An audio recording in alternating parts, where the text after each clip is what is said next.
a big reason why we did EatOkra was to find like what's happening in my neighborhood. Where are things where people gathering? What are they talking about? What is culture? And we do that through our local businesses, our local Yeah, establishments as meeting places. And so those ideas are really important to why we have created the platform. yeah, yeah. I mean, I really admire what you and your wife has done. Like it's really been a game changer. So I applaud you guys for that. I applaud you. See, that was that little seed that y'all watered, and it just grew into just this big tree. I love it. All right, so Ed, you guys have received so many awards and recognition for your work, but I imagine that was not easy. What's one of the biggest challenges you faced as an entrepreneur, and how did you manage to push through? Oh, I think he froze. Oh, did you hear me? Ed, can you hear me?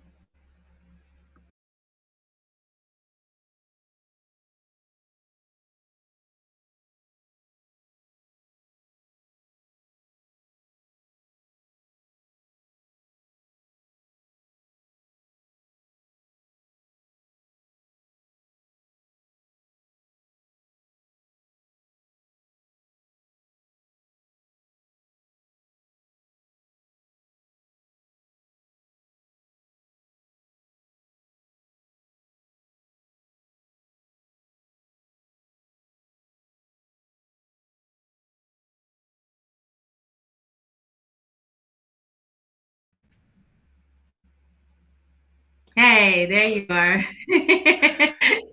It's okay. Did you hear the last question? I did not. I did not hear the last Okay, question. okay. All right. So I was saying that you guys have received so many awards and recognition for your work, but I imagine the journey hasn't been very easy for you. So, what's one of the biggest challenges you faced as an entrepreneur, and how were you able to push through that? I think the hardest um, part of being so I am. We have a lean and mean team. I actually have a military friend on my team as well, who has been so integral Oh, nice. to the growth of Eat Okra. Her name is Kira. She has a company called Fresh Factory that is like a virtual assistant agency. So she stepped in at a time when we really needed because we were scaling from 50,000 restaurants to over 20,000 restaurants. Well, Wow. like 13,000 restaurants in Yeah. inside a month. And so she came in like, yo, I see you guys are doing great things. How can I help? And I was like, yo, I've Nice. got 8,000 restaurants that we need to process that people are submitting inside a month. And she's like, say less. Wow. And so her and her team, however she gets it done, has been working with us ever since. And so we're continuing to work together to make sure we get more restaurants on the platform, get more visibility, that's bringing more dollars to the businesses. So, team building has been very integral to this process, making sure that, your team has a nice culture, everybody works together. As a leader, you have to understand everyone's quirks and how to deal with them. I think the military was really strong. I learned a lot having to deal with so many different personality types um, Yeah. that I don't think it's enough credit. And you really have to learn how to navigate. Like this is still politics in this other side of it. You Right. have to know how to politic your team or politic your way through it. And so and you have to make sure everyone's mission oriented. So for us, it's really been about building team, finding the right members who have the right level of experience, level of dedication. I mean, for me, it's like I pay more attention to your work ethic versus Yeah. the talent. Like you can grow. Like me, I grew into learning how to build a mobile app. I never built an app before, but Yeah. I had the skill sets to build a website, so I knew I could take that translated to build an app. And Edoka is really the first and only app I've built. I built it 3 times over 2 years from the ground up. But I knew I always wanted to make sure I'm giving people the opportunity who had just the hunger to grow in their skill set to join my team. Um, for financially, it's always tough. So my wife has been great bringing in money for the company too. Yeah. And I do my job as well, just talking with folks and making sure that we're talking with sponsors and people that can help us get to the next level. And Yeah. so, really to overcome all of it is just that resilience is just to stay at it, stay iterating on it, keep thinking about the problem, keep talking to more people about the problem and how do you solve it. So, for me, it was also about getting outside of my bubble too. Even as an entrepreneur, Yeah. it's like lonely at the top. It's really lonely at the top. So It I've joined really many is. different I've joined many different groups to have all the conversations. And so we're able to like Yeah. have similar experiences and understand and help each other through them too. Because I've been in a couple of groups where we just like talked about our problems and we each gave our experiences and how we solved them. And so I I look to my friends and coworkers and cohorts that I've been a part of and peers to make sure that I'm thinking about all the problems the right way, and they're helpful. It's been a couple of years, and some of them I'm just now starting to do partnerships because we've matured enough that Right. we can now start doing work together. That's awesome. And it is important. You said something. I don't think sometimes we give our military experience a lot of credit, but it's also kind of you kind of don't recognize it until you're in that position too. You're like, "Oh, I did this before." Like we did this in the military. And that's kind of how I've been developing in my business too. In addition to the team building, reaching back to people, your friends and everything. But you don't really get it until you're there. You're like, oh, but it's called something different, right? Networking is really esprit de corps, you know. Yeah, right. Yeah. So that is awesome. All right. So here's a question for veterans who might be thinking about entrepreneurship, but they're unsure where to start. What would you tell them about building something that aligns with their passion and their purpose? Yeah, I honestly don't know how you build a product that you don't use, that you're not solving for yourself Yeah. first, or have a passion about. I think it's really hard and really easy to like give up on something that you're not personally connected to. So Yeah. definitely choose a service or product that resonates with you like strongly, and that's going to Yeah. get you through those hard times, because there will be hard times when you're like, man, I don't even know if I really want to do Oh, this anymore, or I can't get past this yeah. problem set that I'm dealing with, and so you have to like be able to fall back on like the love of it at the end of the day, because it's not easy. That's And very asking well people for their said. money is not asking people for their money is not easy, No, it's or not. for me building a platform is not easy. Making people Yeah. come through your doors every day is not easy. So you got to be a you got to start to learn a lot of different things that you just have never Yeah. had any adjacency to, um, or maybe you had some adjacency to, but once you're in that driver's seat, it's like, oh, this is what John really did, or Yeah. this is what Yeah. this is what my partner was Yeah. doing all this time. I had no idea. This is a lot of work. Yeah. And it also includes getting used to being uncomfortable, right? Because it's never going to be, well, I won't say it's never going to be comfortable. It does get easier, but you got to embrace the uncomfortable journey that Yeah. comes with it.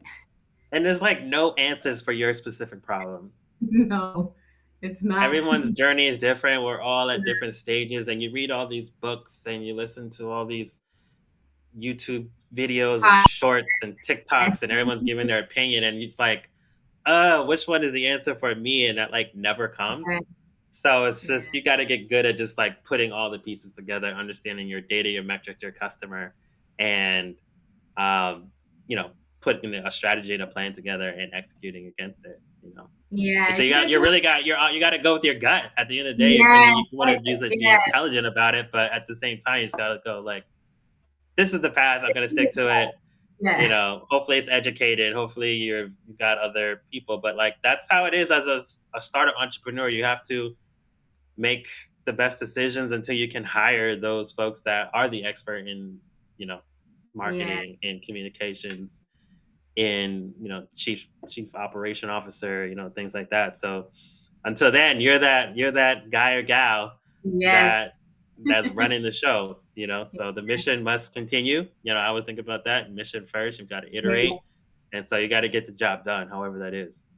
Yeah, I think at the heart of it too, you have to trust yourself, because like you said, there's so many distractions, so many things that you're like, oh, I could do that. And I fell into that trap. I'm like, okay, I'm gonna do that because that person is doing good. But at the end of it all, you have to trust and believe in what you're doing, and that's when it starts. It becomes a sense of ease, not easy, but it's ease because it feels right. Yeah, I probably still fall into that trap of of listening and trying to do and be too much for too many people, Yeah. or just like entertaining things I probably shouldn't entertain. But live and you learn. Yeah, I know, but you've Distractions, yeah. done well. So, final question. You've managed to bridge the gap between your military service, your tech skills, and your love for community. So, what's next for you and Eat Okra? Are there any exciting projects or goals you're working towards? Right now we are so last year was a great year for us. We produced our first conference. So we had 40 speakers, 12 panels. We had 50 vendors of all, Wow. this is all food and beverage brands and Yeah, experts. And we had about 500 people come for a day of education and shopping, networking. You know, we want to be that real catalyst to make sure yeah, that, you know, folks are getting the information as well as taking away with them. And for the businesses, we hope that, you know, 6 months from now, we're hearing about success stories, and I'm already hearing about some great things that people are in new have new relationships that can really scale their businesses, and that's kind of like what this is about. So everything we do this year is really going to be centered on making sure that we're doing a conference again, and we're going to double or triple our numbers as far as people through the door. We want to bring in new speakers. We want to have more conversations around more topics in this food and beverage hospitality space. And so, you know, this year we're going to have a lot more have a lot more intimate conversations. We're doing a lot more webinars. We have some exciting things. Even on the eater side, we're going to bring more video to the platform, so you can now upload videos and of business wow. reviews. So that's to bring a lot more attention and just a lot more like sharing about the experience that you're going to have at this restaurant and why people love it. And we are going to do a lot more things around preferences and make sure that our customers get the gets are shown what's important to them. And so we have a really cool campaign coming out next month around Black History Month, and our name is called the company is called Eat Okra. Eat okra. What's that? Oh, it's right here. Eat okra. And so, but the okra, you know, okra was a seed that was brought over during the slave trade, settled in the South. My family is Mm, from Iota. My roots is from Iota, Louisiana. My wife's roots are from the Gullah Islands, and Gullah Geechee folks. And so, Sumter to be specific. And so, we are gonna be telling that story all of this Black History Month in February. And so, I'm really excited to uh, put out a whole web page specifically about nice. okra, people's experiences. We have recipes, we have stories, and then we're gonna have an event as well to Mm, like bring it all together. And so that we're gonna have that in New York City. We'll announce that soon. But yeah, we're just yeah, gonna continue to keep being present, continue to bring people, continue to show stories, bring a little bit of light and history, continue to share that knowledge. We have some more partnerships that we're aligning with as well for the year. And so, you know, we're just gonna take all those things and making sure that this conference is the next big event that you yeah. cannot miss. So we're gonna continue to be that and do that right. Well, all of that sounds exciting and like you have your work cut out for you. But it's fun, right? Because it's your passion too. It is So, my passion. Yeah, I'm up literally like the army. Like the army. That's one thing the army taught me. I wake up at 5 still, yeah. 5:30. Like Yeah. without a clock or just like Farm, I don't know if yes. the light if I'm feeling the light from the window wake me up or what it is. But no matter Hey, what it's a time I go to bed, program. I'm waking up at 5.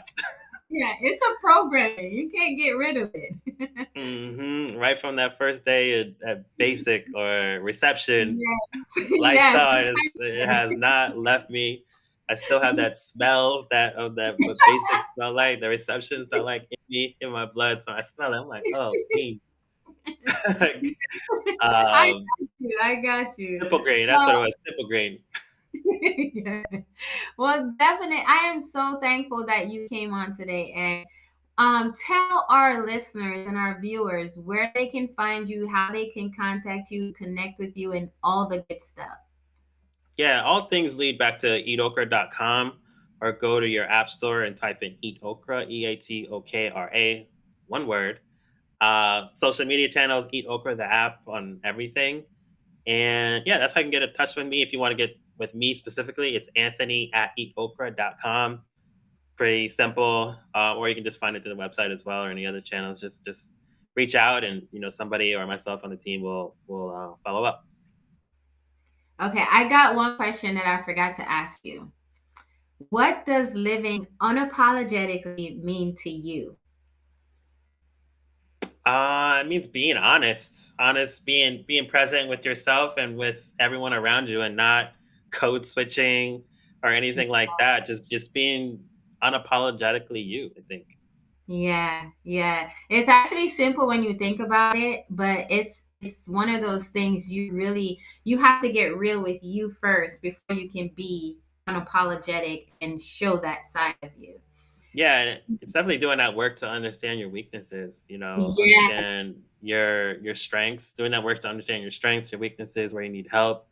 We yeah, don't have to be experts, and I think that's something a lot of us carry that and not being vulnerable with yes, the unknown, being yeah, vulnerable with asking questions or unknown, and that's probably typically why you're isolated in building. yes, But yeah, I have yes, to honestly, I had to go through that building, and even my wife has done a lot of work with me to understand like how my upbringing, right. childhood has shaped, who I am You today, are. why I Yes, think the way I do, so as you learn about yourself and do that work through therapy or not therapy or just really taking that deep dive with yourself and somebody else, yeah, um, it really helps you kind of step out that door and being the full you, being fully present as you and that. yourself and your bones and your body and that core. I love that. And thank you. Well, Anthony, thank you so much for joining me today and sharing your incredible story. Your journey from, No, thank you.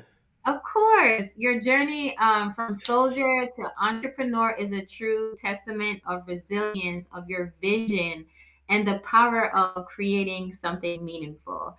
I wish you and your wife much success. I really do. And I would love to support you on your journey as well. So let me know about some of your events. I'll just show up. Okay. Yes, please. And Me, I want to definitely oh give you the shout out as well. I want to definitely make sure I give you the shout out as well. You've been out here doing this work too, from a thank fitness you. standpoint to I know you're doing work on different boards and doing a lot of work for veterans. So Yes. like kudos to you to like not be dormant at home and be to retire on two retired salaries from the military, just like taking a check every day. But no, you're out there like actually getting the work done, I and that's appreciate super that. impressive as I well. So appreciate definitely love watching the evolution of your journey and career post military as well. Thank you so much. I appreciate that. And thank you to everyone for tuning in to this special episode of Living Unapologetically Beyond the Uniform. If you enjoyed today's conversation, please like, share, and subscribe. It helps us reach more veterans and amplify stories like Anthony's. And remember, we're live every Friday at 11 a.m. Eastern Standard Time with more inspiring stories and conversations. So until next time, keep living unapologetically.